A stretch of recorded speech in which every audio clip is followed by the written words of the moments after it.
Good morning, everyone. It's time for me to head into work. So that's what I'm doing. Ooh, what was that noise? Oh no, I ran over all the children. I didn't run over the children. There are no children. Okay, close that door. All right, so anyways, I'm on my way to work. It's been warm. I mean, well, warm compared to what it was. So most of the snow is now melted, which is great. Hopefully we won't get any more. I'm tired of it already. Yes, I know I need new brakes one of these days. Anyway, so over the last few days, I've been looking at a lot of white nationalism websites and white power websites and alt-right websites. You know, I'm just trying to like understand what the heck is going on, man, in this country.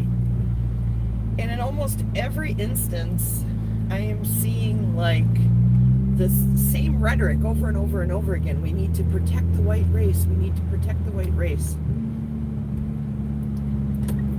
Why? You know, this is going to sound, I'm sure that this is going to piss off some of you guys. And, you know, my intention is not to piss you off, okay? That isn't why I'm saying this. But really, why the hell do we care about the color of our skin, whether or not it's going to be around in 100 or 200 years? Why do we care about that? Why does our white skin color mean that much to some people? I really don't give a crap. I don't. If the white skin is bred out of all the people on the planet, I would be perfectly fine and happy with that. Perfectly fine and happy with that. Because honestly, you know, there's something, hang on, let me fix this. This is getting on my last nerve with this camera thing here. There. It's actually like amazing to me that we even care about skin color. Especially white skin color. I mean, white people, they have less protection against the sun. They are more susceptible to skin cancer. I mean, really, is this color really that important? Why do people care about this? It makes no sense to me, and it gets on my last nerve. It really does. It really, really does. I think it's stupid. It's stupid. But, you know, reading on these sites, going to these websites has been very eye-opening because, you know, one of the things that I noticed, yeah, I'm going to mess with this again, sorry guys. One of the things that I noticed is that, hi. Wow. I noticed that on all of these different websites, the people on them seem to be like the pawns on the chessboard of the elite. You know what I'm saying? Like, all of these people speak the same rhetoric, regardless of the organization that they're associated with. They speak kind of the same language and use the same words and the same verbiage. It's clear that they've been indoctrinated into believing what they believe, you know? In the same way that, if you go into a church, you hear a lot of the people saying the same things. You know, God is good. Let go and let God. Jesus is the reason for the season. You know, all these things are things that all of us Christians worldwide say because it's been indoctrinated into our belief system since we were children, right? Well, same catchphrases come up on every single one of these websites that I've visited, and it's the same rhetoric over and over and over again. And what that should tell you is, if you're in a white supremacist group, that what that should tell you is you're being indoctrinated into some horrible beliefs. You're not superior. You might be dominant in the political realm, in the political sphere of things, but you are not smarter. You are not more capable. You're not stronger. You're just a human being. There is nothing special about you. And you know what? I could say that about every single person on the planet. You're a human being. There's really nothing all that special about you. At the end of the day, you're gonna die. We're all gonna die. It doesn't matter how smart you are, how much money you are, or how smart you are, how much money you have, where you live, what you wear. None of that matters. Your skin color doesn't matter. You're gonna die. And we're all gonna die.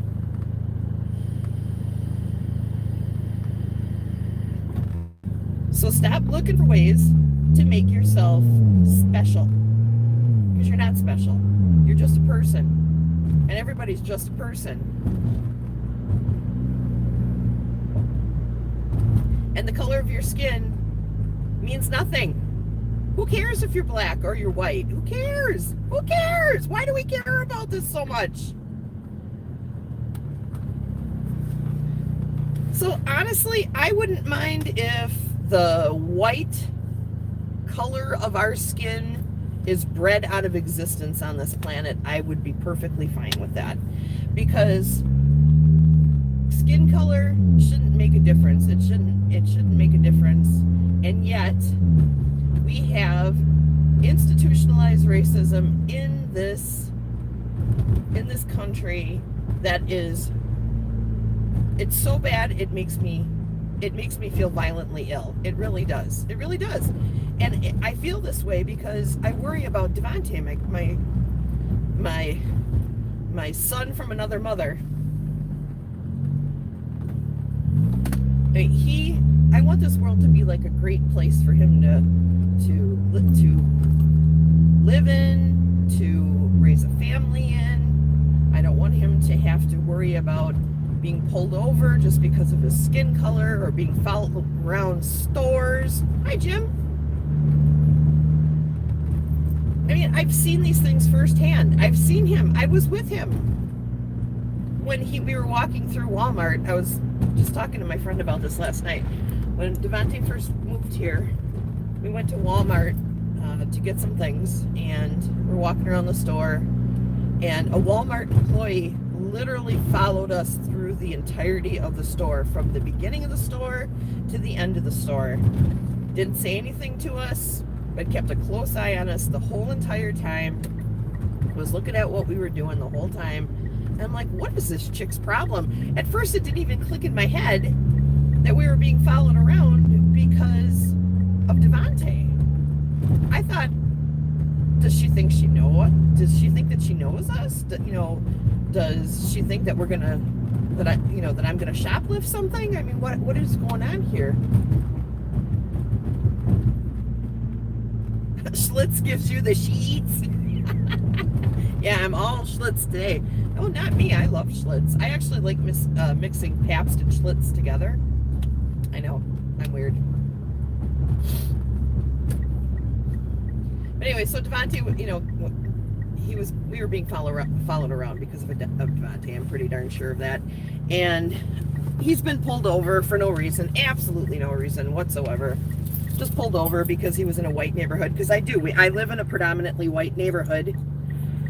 I own the house that my grandma and grandpa built, and it just so happens to be in a neighborhood that's predominantly white. He's probably the only black man for blocks and blocks and blocks of my house, and he gets followed home all the time. All the time.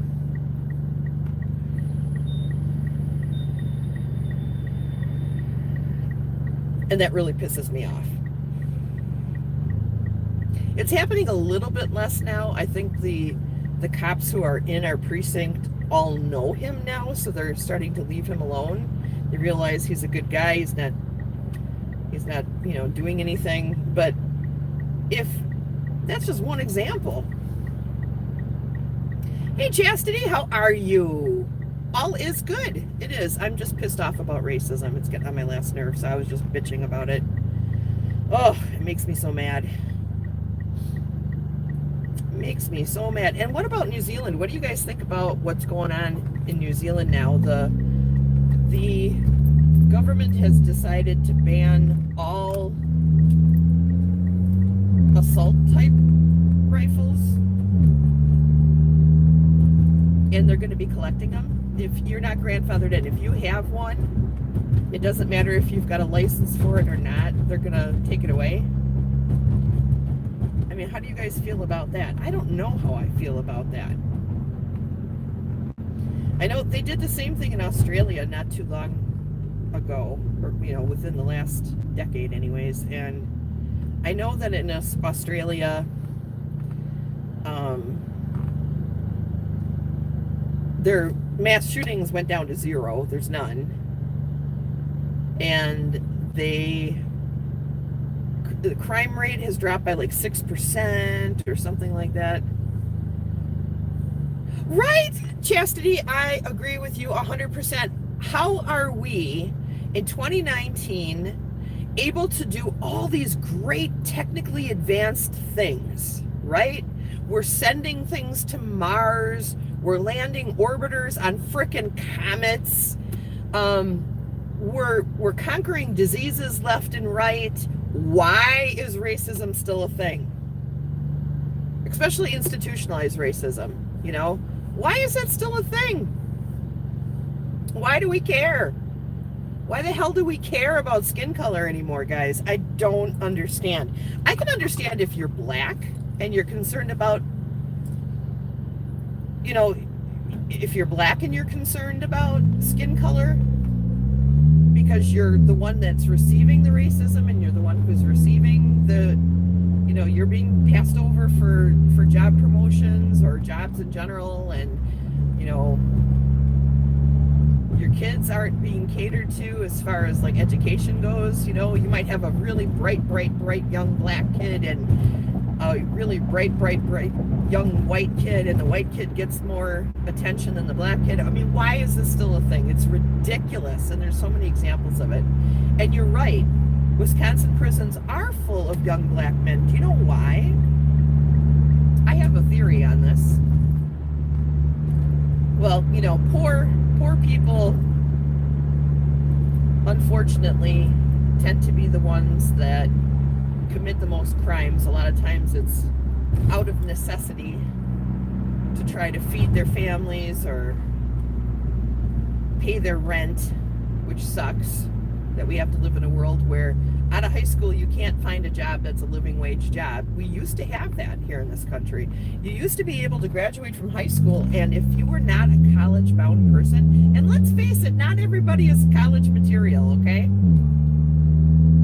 But if you weren't college material, it was okay. You could go and work for a manufacturing company and make a good, decent living wage. You were able to purchase a house. I mean, my mom and dad were able to purchase a house on my dad's manufacturing salary.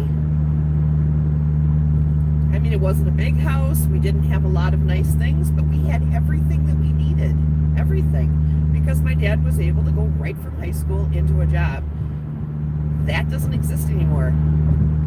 Jobs like McDonald's and Burger King and Taco Bell, they were never meant to be jobs that were supposed to sustain families. You know what I mean? Those were supposed to be supplementary income jobs, or for kids that were in high school or senior citizens who just wanted something to do. It was never supposed to be for the majority of the people who work at McDonald's, it wasn't supposed to be a job that was for buying a house on or paying your rent on. That wasn't what those jobs were designed for. But that's all that's left here. And that's why people are screaming for $15 an hour. I digress back to the original point, which is why are there so many young black men in our Wisconsin prisons and all prisons across this country. If you're poor and you go into the court and you can't afford to get your own lawyer, you have to go with a public defender.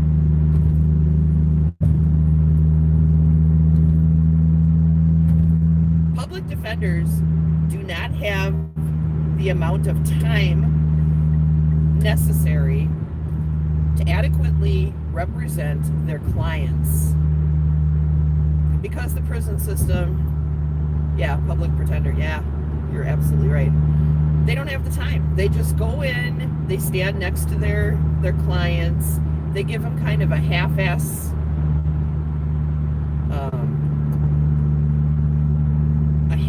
defense, and then they don't really even try to get lesser time or work out a deal. They just go in, they stand next to their guy, and the guy gets thrown in jail. I mean, this is why a white person who's got some money, or whose family has some money, will not get the same amount of time in prison as somebody who is poor, because they can afford to have a lawyer that can go up to bat for them and actually give them the amount of time, energy, and attention that's necessary for a good defense. There's a lot of young black men in prison right now who didn't commit the crimes that they're being accused of, but went to jail anyway because they did not have good defense. And once they get into prison, they become criminals. They come out, they might go into the prison system not a criminal, and come out a criminal because they learn how to be a criminal while they're in prison. And this is like a domino effect. It just keeps going and going and going. Now, I'm not saying that every black person who is accused of something is innocent. Obviously, that's not true. Okay. But there is a lot of that going on, and there's a lot of... Our public defenders are overwhelmed. Now, I'm not saying that all of our public defenders are complete crap. There's lots of them out there who've got big hearts who really want to try to make a difference, but they get overwhelmed by the sheer numbers of cases that they have to take on. I mean, you might see the same public defender in the courtroom multiple times in one day.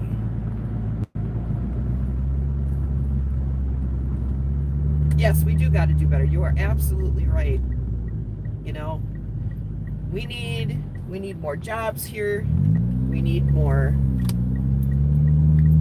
I mean, having manufacturing jobs for people coming out of high school would be a huge deterrent for crime.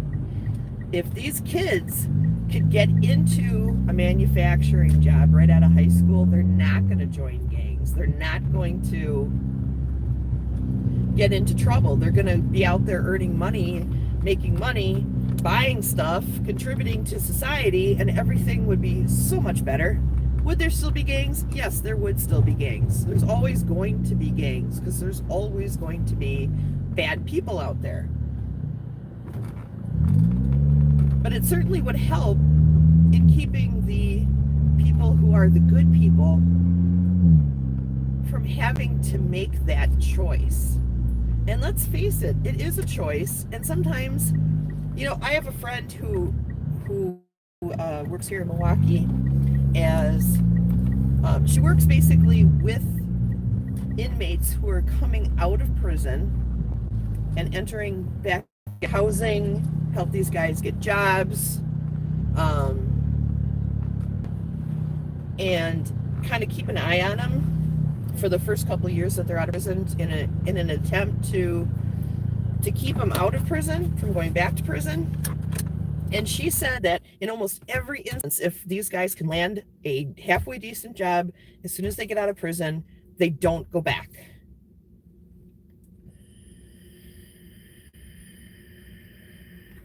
So what does that tell you?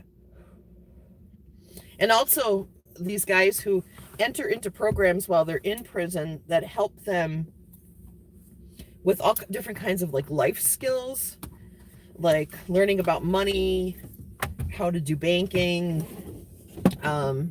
who take classes while they're in, in prison that help them learn how to use computers and such, also helps keep these guys out of prison. Yes, Chastity, that's a great idea. If I owned a big company, if I owned like a really big business and I hired thousands of people each year, I would be recruiting out of high school, because there are some really fantastic kids in there who are bright, who are hardworking. They're just maybe not college material, but that doesn't mean that they can't learn or do great things. Like a friend of mine online who I watch, we called him the Elder. His name is Baba Rashan Shakur. He was talking the other day on his blog, his video blog, about getting kids to go to trade school to learn a trade like welding, heating and air conditioning, stuff like that, just learning a trade. And then he was encouraging them to not only go in and learn these trades and then go out into the workforce and actually do these trades, but he was encouraging these people to start their own businesses, and that would be awesome. Right. I agree with you, Chastity. That's a really good idea. We should have recruiters. And I think that some high schools do have recruiters that come in for different, from different companies to help kids like learn about jobs or to create internships or, that kind of thing. But we really need to have a much more aggressive, now would be a great time. We have all these tariffs and stuff that Trump has put on our country. And whether you think they're good or bad, it's giving us an opportunity as a country to start manufacturing again and be able to compete on a global level, which is what we should be doing, okay? And why we're not putting emphasis into that right now, I don't know. It's ridiculous that we're not. Because if we start making things in America again with these tariffs, we should be able to compete with China a little bit better, and with just a little bit of encouragement to get people to actually buy American goods. Maybe we could start the manufacturing wheel turning again here in this country, and that would be good for everybody. For everybody. There's somebody walking behind my car. It's freaking me out. What is he doing?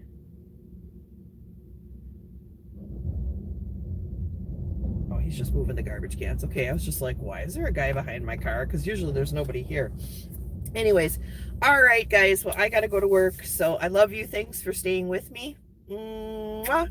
Great ideas, Chastity. And I hope you guys have a great day. And remember, every single day you should be fighting against institutionalized racism. It's horrible. It's hurting our country so bad. Just get out there, and whenever you hear somebody talking bad about Black people or downgrading them or passing over them for promotions and stuff like that, we need to demonize that. We need to go at those people who are causing the problems. We have to do it. Everybody has to chip in. I can't do it by myself. I need everyone to help me. Okay? So please do that. All right. I love you guys. Mwah. All right. Have a great day. Bye-bye.